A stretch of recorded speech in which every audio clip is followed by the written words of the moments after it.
शुरुआत करेंगे बिहार से आ रही खबर से। बिहार से बंगाल तक बाढ़ बारिश का कहर है और यूपी के भी कई जिलों में बाढ़ का इस वक्त कहर है। सोनभद्र के रिहंद डैम के गेट खुले, रिहंद डैम के 9 गेट खोले गए हैं।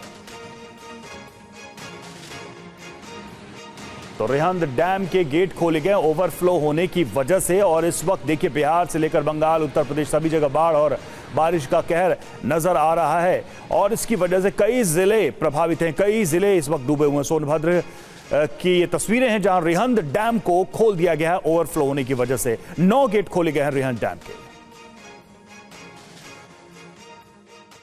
और बाढ़ बारिश ने देश के कई राज्यों में हाहाकार मचाया हुआ है। पश्चिम बंगाल के कई जिलों में हालात बेहद खराब है।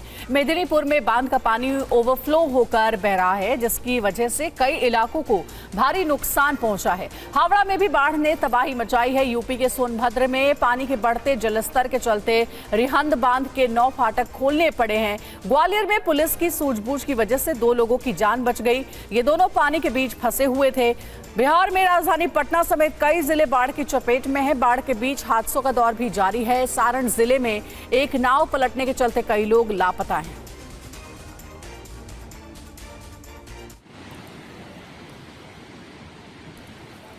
और देखिए बांध में कैसे पानी ओवरफ्लो हो रहा है। लगातार हो रही बारिश की वजह से बांध का पानी भी ओवरफ्लो हो रहा है, जिसकी वजह से कई इलाकों पर इसका बुरा असर पड़ा है। बाढ़ के हालात है, कई जिलों में ये जल तांडव देखने को मिल रहा है। यूपी के सोनभद्र की तस्वीर आपको दिखा रहे हैं, जहां नदी नाले भी उफान पर हैं, तो वहीं बांध में जो पानी है वो भी ओवरफ्लो होता जा रहा है और यही पानी कई गांवों तक भी पहुंच रहा है, कई इलाकों तक भी पहुंच रहा है, जिसकी वजह से बाढ़ के हालातों का सामना लोग कर रहे हैं।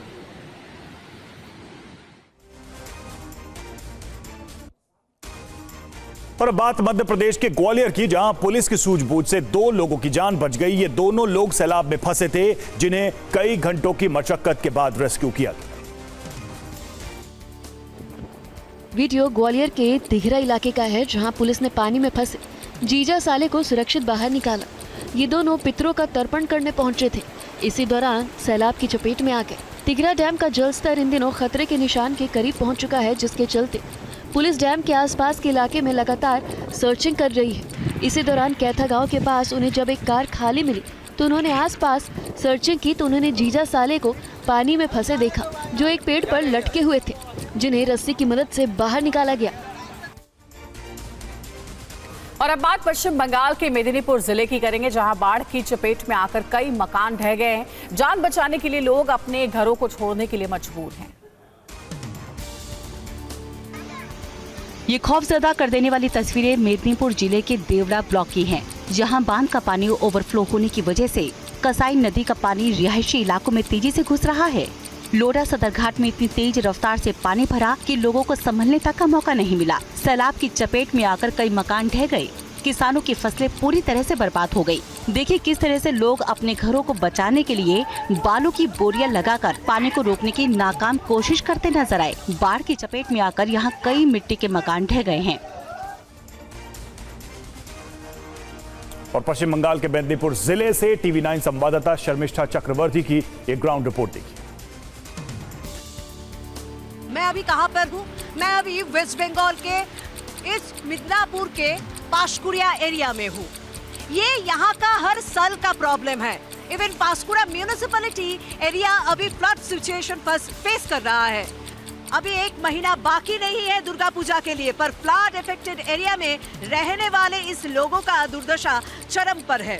घर, संसार, फसल, गाय, भैंस सब बाढ़ के पानी में बह गया है। इस तरह से लोग फ्लड रिलीफ सेंटर पे रहने पे मजबूर होता है। बाढ़ के चलते पश्चिम बंगाल के घाटाल में भी कई लोग बेघर हो गए हैं। बाढ़ प्रभावित इलाकों का ड्रोन वीडियो सामने आया है। अब पश्चिम बंगाल के घाटाल इलाके के इस ड्रोन वीडियो को देखिए, जिससे बाढ़ से मची तबाही का अंदाजा लगाया जा सकता है। यहाँ कई गांव बाढ़ की चपेट में हैं, जहाँ फंसे लोगों को अभी भी मदद का इंतजार है। वहीं पश्चिम बंगाल के मेदिनीपुर के प्रतापपुर के तटबंध का एक हिस्सा ढहने की खबर है, जिसके चलते कई मिट्टी के मकान पानी में समा गए। अगला ड्रोन वीडियो हावड़ा का है, जहां का ज्यादातर हिस्सा इन दिनों बाढ़ में डूबा है। दुर्गा पूजा शुरू होने में कुछ ही दिन बाकी बचे हैं। ऐसे में उदय नारायणपुर के शिल्पकार चिंतित हैं। बाढ़ के चलते उनका काम थम गया है। पश्चिम बंगाल में बाढ़ से हुई बर्बादी के लिए सीएम ममता बनर्जी ने केंद्र सरकार को जिम्मेदार ठहराया है। बारिश के चलते बंगाल का हुगली जिला बाढ़ की चपेट में है। तस्वीरें हुगली के खानाकुल इलाके की हैं। जहां नजर घुमाएं यहां आपको सिर्फ पानी ही पानी नजर आएगा। लोगों के घर, सरकारी दफ्तर, अस्पताल बाढ़ की चपेट में हैं। बोट के जरिए लोगों को बाहर निकालने का काम जारी है। वहीं मुख्यमंत्री ममता बनर्जी ने हावड़ा के बाढ़ प्रभावित इलाकों का दौरा किया।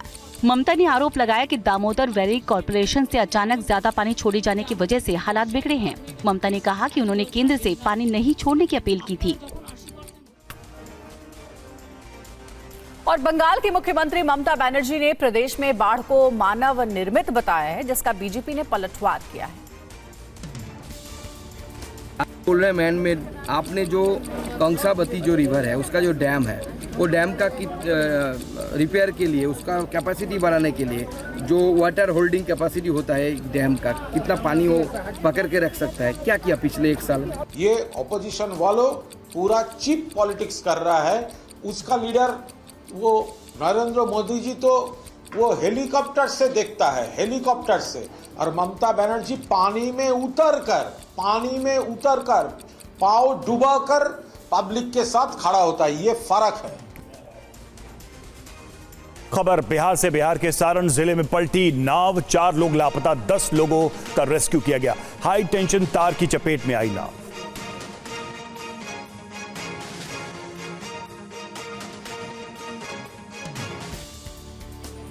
हादसा सारण जिले के सोनपुर में हुआ। बबुरबानी गांव इन दिनों बाढ़ की चपेट में है। गांव के 23 लोग घरेलू सामान खरीदकर नाव से घर लौट रहे थे।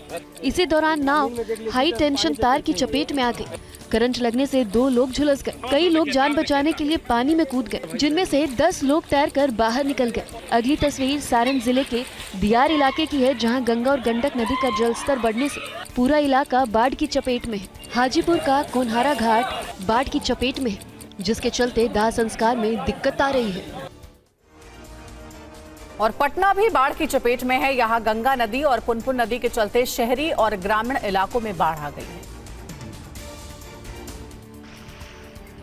तस्वीरें पटना के सुकुलपुर इलाके की है, जहां पुनपुन नदी से हाहाकार मचा है। स्थानीय लोग आवाजाही के लिए ट्यूब का सहारा लेने को मजबूर हैं। घरों में बाढ़ का पानी घुसने से रखा अनाज सड़ गया है।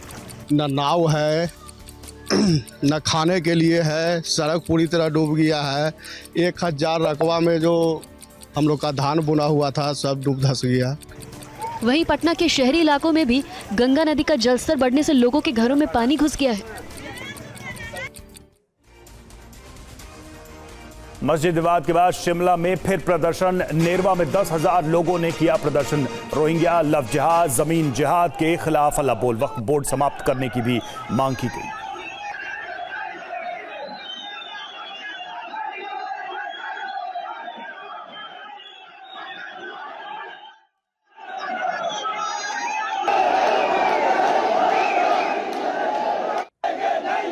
तो ये प्रदर्शन देखिए किया गया है।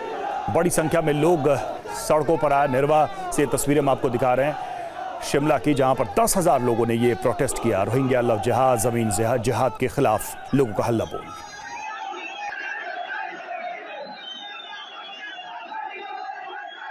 क्यों जा रहे हो और कहां से आए हो? उसके बाद उसको टोको कि भैया यहाँ आना मना है, बिना अनुमति के आप मेरी पंचायत में, मेरे गांव में नहीं आ सकते। और तीसरा टी है, उसको मैं नहीं बोलूंगा। रोको टोको, वो आप सब समझदार है कि रोकने और टोकने का काम हो जाए। अगर फिर भी कोई ना माने तो उसके साथ क्या करना है।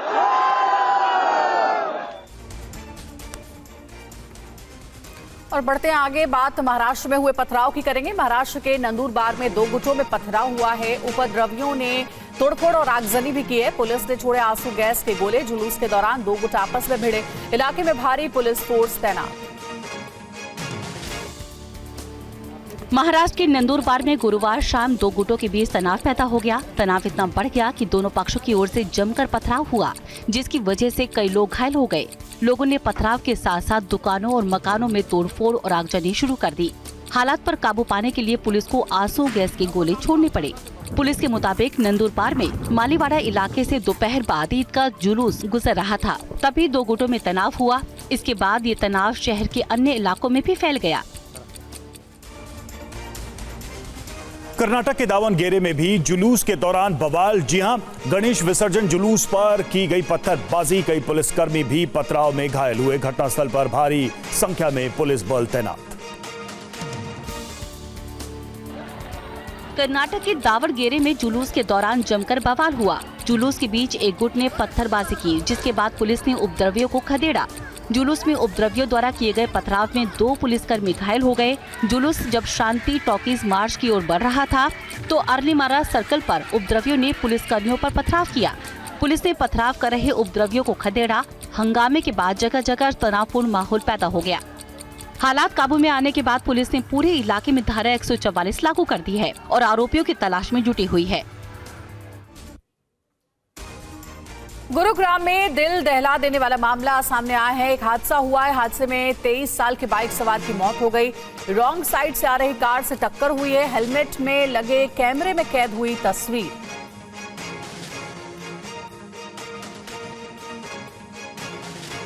और ये देखिए, ये तस्वीर आप देख सकते हैं। गुरुग्राम की पूरी घटना है। रॉन्ग साइड से एक बाइक आ रही थी और एक तेज रफ्तार कार आ रही थी। दोनों की टक्कर हो जाती है। बाइक सवार की हेलमेट में लगे कैमरे में पूरी एक्सीडेंट की तस्वीर रिकॉर्ड हुई है। देखिए, गुरुग्राम की पूरी घटना है। जैसा आप देख सकते हैं कि बाइक आ रही थी और कार रॉन्ग साइड से आ रही थी। दोनों की जोरदार टक्कर हो जाती है। ये पूरा वीडियो जो है वो बाइक सवार की हेलमेट में लगे कैमरे में रिकॉर्ड हुआ है। गुरुग्राम की पूरी घटना बताई जाती है। एक कार जो कि रॉन्ग साइड से आ रही थी, बाइक भी तेज रफ्तार में थी। दोनों की जोरदार टक्कर हो गई।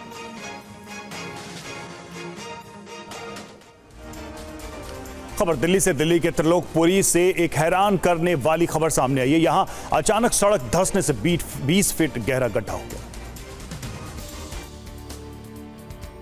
हादसा रात करीब 8:30 बजे हुआ। अचानक त्रिलोकपुरी के 15 ब्लॉक की भीड़ भाड़ वाली ये सड़क धंस गई। ये PWD की सड़क है। हादसे के वक्त कई लोग मौके पर मौजूद थे। अपने आप यहाँ पर एक रिक्शा था, रिक्शा खड़ा हुआ था, रिक्शा खड़ा वो रिक्शा अंदर धंसा है, जिसमें एक व्यक्ति भी था, लेकिन वो व्यक्ति तुरंत उछल के हट गया। ये कैजुअलिटी देखेंगे आप, लगभग 30 से 40 फुट ये गड्ढा है और यहाँ पर दिल्ली जल बोर्ड की पाइपलाइन जा रही है, जिसकी हालत खस्ता है। ये पाइपलाइन लीक हो रही है। मुझे लगता है ये कारण वह भी हो सकता है कि दिल्ली जल बोर्ड की लापरवाही। और दिल्ली के त्रिलोकपुर में जिस सड़क पर 20 फीट गहरा गड्ढा हुआ, वहां से TV9 संवाददाता पुनीत शर्मा की रिपोर्ट देखिए। ये देख सकते हैं करीब 15 से 20 फीट गहरा ये गड्ढा है। ये काफी मुख्य सड़क आपको नजर आएगी। नीचे जो है अगर आप देखेंगे ये तो मुख्य सड़क है और ये मुख्य सड़क कम से कम 20 फीट गहरा एक बहुत बड़ा यहाँ पर गड्ढा हो गया है। जिस वक्त ये गड्ढा हुआ उस वक्त तमाम जो गाड़ियां हैं वो यहाँ पर चल रही थी, तमाम लोग यहाँ से गुजर रहे थे कि अचानक यहाँ पर गड्ढा हो गया। गनीमत इस बात की है कि इस गड्ढे में उस वक्त कोई भी गाड़ी, बाइक या कोई भी शख्स इस गड्ढे का शिकार नहीं बना। लेकिन आप देख सकते हैं कि तकरीबन 10 फीट चौड़ा ये गड्ढा है। बिहार के सीतामढ़ी में JDU की नेता के साथ मारपीट का वीडियो सोशल मीडिया पर वायरल हो रहा है। पीड़िता JDU की महिला सेल की जिलाध्यक्ष है। मामला सीतामढ़ी के बैरगनिया का है। JDU महिला सेल की जिलाध्यक्ष वार्ड आयुक्त संजय पटेल के घर पहुंची थी, जहां दोनों के बीच विवाद हुआ। इस दौरान महिला नेता की बेरहमी से पिटाई की गई और उन्हें जूतों की माला पहनाकर घुमाया गया और वीडियो सोशल मीडिया पर वायरल कर दिया गया। JDU पार्टी के कार्यक्रम में नहीं बुलाए जाने से महिला सेल की जिला अध्यक्ष नाराज थी। आपसी कुछ इनका विवाद था, फेसबुक पे कुछ पोस्ट को लेकर के इनका आपसी विवाद था, उसी में ये घटना हुई है। अग्रिम कार्रवाई की जाएगी। आरएस प्रियंका बिश्नोई की मौत को लेकर राजस्थान में विवाद गहराता जा रहा है। परिवार ने वसुंधरा अस्पताल पर इलाज में लापरवाही का आरोप लगाया है। कलेक्टर ने कमेटी बनाकर जांच के लिए आदेश भी दिए हैं। जोधपुर में सहायक कलेक्टर के पद पर रह चुकी प्रियंका बिश्नोई ने करीब 15 दिन तक इलाज चलने के बाद दम तोड़ दिया। प्रियंका बिश्नोई ने जोधपुर के वसुंधरा हॉस्पिटल में यूट्रस का ऑपरेशन करवाया था।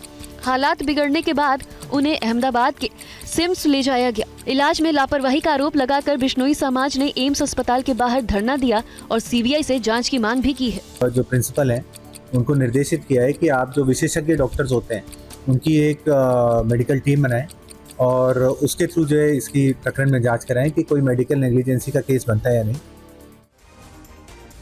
ओडिशा के भरतपुर से सनसनीखेज मामला सामने आया है। भारतीय सेना के मेजर गुरवंश सिंह की मंगेतर ने पुलिस स्टेशन के कर्मचारियों पर गंभीर आरोप लगाए।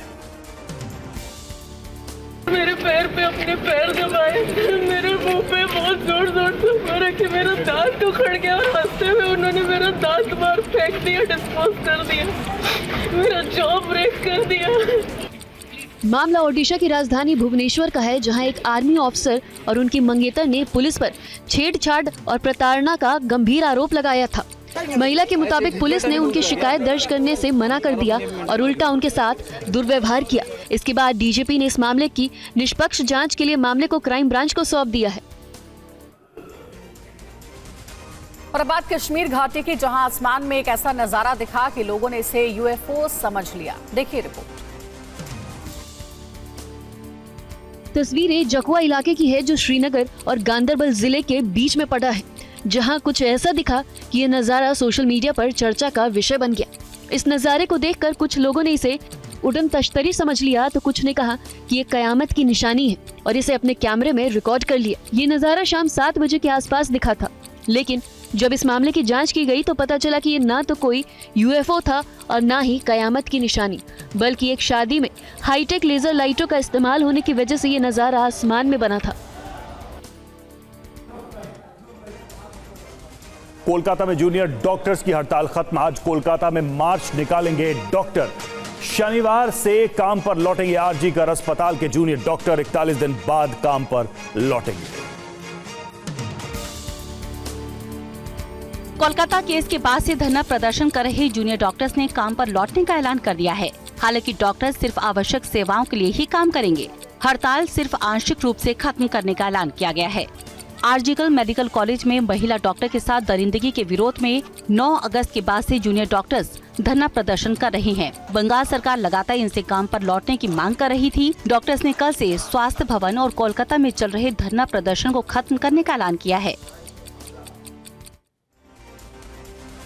प्रधानमंत्री मोदी का महाराष्ट्र दौरा है आज। प्रधानमंत्री मोदी कई योजनाओं की शुरुआत करेंगे। महिलाओं और युवाओं को देंगे बड़ी सौगात।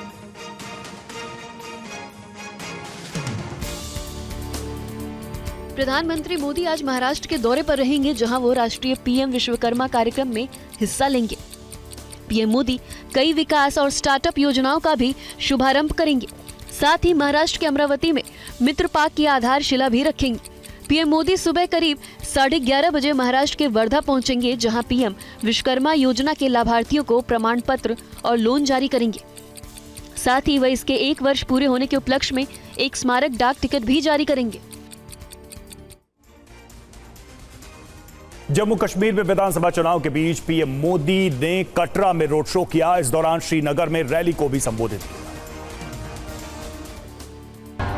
प्रधानमंत्री के रोड शो के दौरान कटरा की सड़कों पर भारी संख्या में बीजेपी समर्थक नजर आए। इस दौरान लोगों ने मोदी मोदी के नारे भी लगाए। बीजेपी समर्थकों ने जोर शोर से प्रधानमंत्री का स्वागत किया। रैली को संबोधित करते हुए पीएम ने विपक्ष को भी घेरा। जब ये लोग एजाज हसन जैसे नौजवानों को गालियां देते हैं, तब साफ होता है कि ग्रास रूट डेमोक्रेसी से 3 खानदान कितने डरे हुए हैं। वहीं आज झारखंड दौरे पर रहेंगे गृह मंत्री अमित शाह। बीजेपी के परिवर्तन यात्रा को हरी झंडी दिखाएंगे। साहिबगंज में परिवर्तन रैली को संबोधित करेंगे। प्रधानमंत्री मोदी झारखंड में चुनावी बिगुल बजा चुके हैं। अब केंद्रीय गृह मंत्री अमित शाह आज रांची पहुंच रहे हैं। अमित शाह आज बीजेपी की परिवर्तन यात्रा का आगाज करेंगे। भगोनाडीह में सिद्धो कान्ह की जन्मस्थली का दौरा करेंगे। इसके बाद साहिबगंज में बीजेपी की परिवर्तन यात्रा को हरी झंडी दिखाएंगे, जिसके बाद पुलिस लाइन मैदान में आयोजित विशाल परिवर्तन सभा को वो संबोधित करने वाले हैं। जिसके बाद अमित शाह गिरिडीह के जमुआ में आयोजित कार्यक्रम में भाग लेंगे।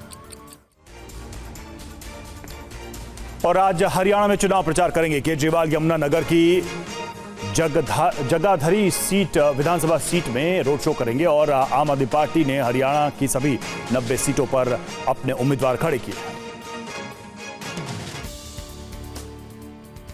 मुख्यमंत्री पद से इस्तीफा देने के बाद आज अरविंद केजरीवाल हरियाणा के चुनावी दंगल में उतरेंगे। केजरीवाल आज हरियाणा के यमुनानगर से चुनाव अभियान का आगाज करेंगे। केजरीवाल यमुनानगर के जगाधरी विधानसभा में अपना पहला रोड शो करेंगे। जगाधरी के बाद अरविंद केजरीवाल डबवाली, रानिया, भिवानी, मेहम, पुंडरी, कलायत, रेवाड़ी, दादरी, असंध, बल्लभगढ़ और बादरा में भी चुनाव प्रचार करेंगे। फिलहाल अरविंद केजरीवाल 11 जिलों में चुनाव प्रचार करेंगे, जहां पर उनके 13 कार्यक्रम होंगे। मध्य प्रदेश में आज कांग्रेस का विरोध प्रदर्शन होना है। पूरे प्रदेश में ट्रैक्टर रैली के जरिए विरोध प्रदर्शन होगा। सोयाबीन की कीमतों को लेकर के प्रदर्शन। और एक और बड़ी खबर जो इस बीच आ रही है वो आपको बता दें, केंद्रीय मंत्री रवनीत सिंह बिट्टू पर एफआईआर हुई है। दरअसल राहुल गांधी को आतंकी कहने पर केंद्रीय मंत्री बिट्टू पर एफआईआर। बेंगलुरु में कांग्रेसी नेताओं ने दर्ज कराया केस। मंत्री बोले, मैं अपने बयान पर कायम हूं, पुलिस शिकायत से नहीं डरता।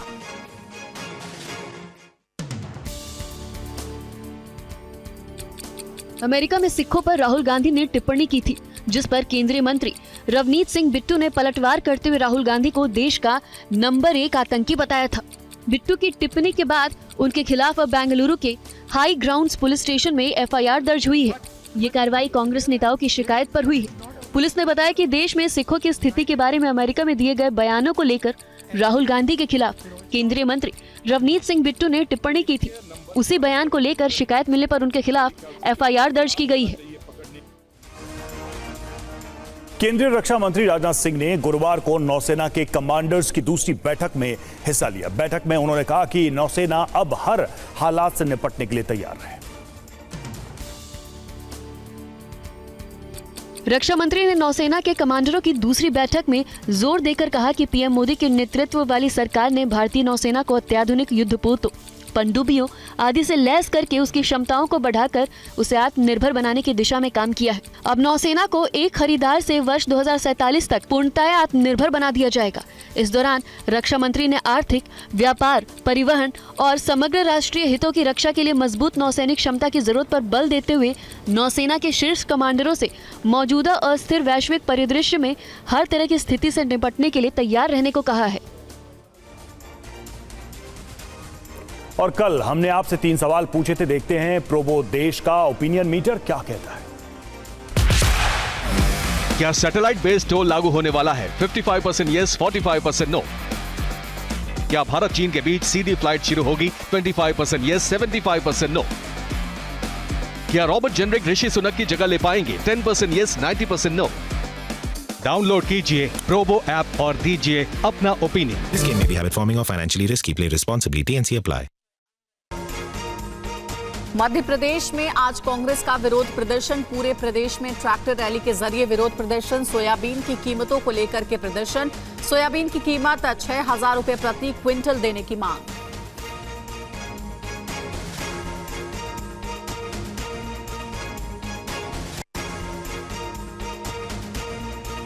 झारखंड में आज से बीजेपी की परिवर्तन यात्रा। साहिबगंज में अमित शाह दिखाएंगे हरी झंडी। परिवर्तन रैली को संबोधित करेंगे अमित शाह।